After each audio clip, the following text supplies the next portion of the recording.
Assalamualaikum warahmatullahi wabarakatuh. Perkenalkan, nama saya Lisna Dewi dari Universitas Al-Ghifari.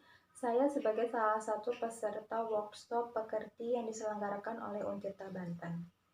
Setelah mempelajari dan menyimak uraian mengenai teori belajar dan motivasi belajar yang dijelaskan oleh Profesor Sihabuddin, saya mempunyai beberapa kesimpulan. Yang pertama yaitu belajar adalah proses tingkah laku. Sedangkan pembelajaran adalah proses interaksi antara peserta didik dengan pendidik dan sumber belajar pada suatu lingkungan belajar. Motivasi adalah sebuah dorongan, hasrat ataupun minat yang begitu besar di dalam diri untuk mencapai suatu keinginan, cita-cita, dan tujuan tertentu. Adanya motivasi akan membuat individu berusaha sekuat tenaga untuk mencapai yang diinginkan. Kita sebagai dosen harus bisa memahami dan mengembangkan teori belajar menurut aliran ahli psikologi yang dibagi menjadi 5 aliran, yaitu yang pertama, aliran atau mazhab tingkah laku atau behaviorisme yang menekankan pada hasil dari proses belajar. Yang kedua yaitu aliran atau mazhab kognitif, di mana menekankan pada proses belajar yang dapat mengubah tingkah laku.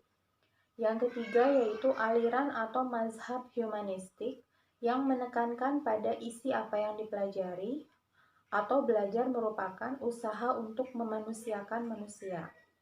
Yang keempat yaitu aliran atau mazhab konstruktivistik, di mana belajar merupakan proses di mana pembelajar secara aktif mengkonstruksi atau membangun pengetahuan, gagasan atau konsep baru didasarkan atas pengetahuan awal yang telah dimiliki.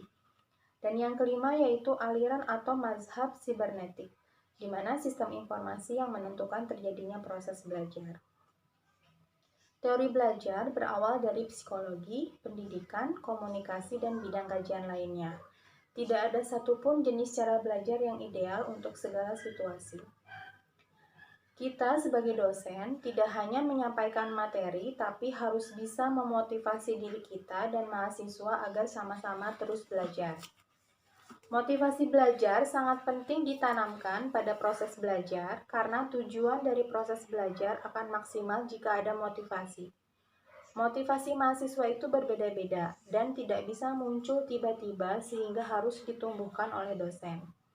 Dengan memotivasi mahasiswa, maka akan mendorong mahasiswa untuk lebih terarah dalam usaha mencapai tujuan dan prestasi. Seorang dosen ketika mengajar harus memperhatikan faktor-faktor. Yang pertama yaitu kognitif, yang kedua afektif, yang ketiga perkembangan, yang keempat pribadi dan sosial, dan yang kelima perbedaan individual.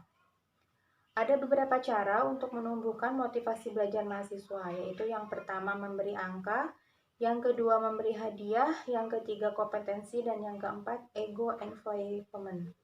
Semakin kita sering memotivasi diri kita dan mahasiswa, maka akan semakin baik kualitas perilaku yang ditampilkan, baik dalam konteks belajar maupun dalam kehidupan lainnya.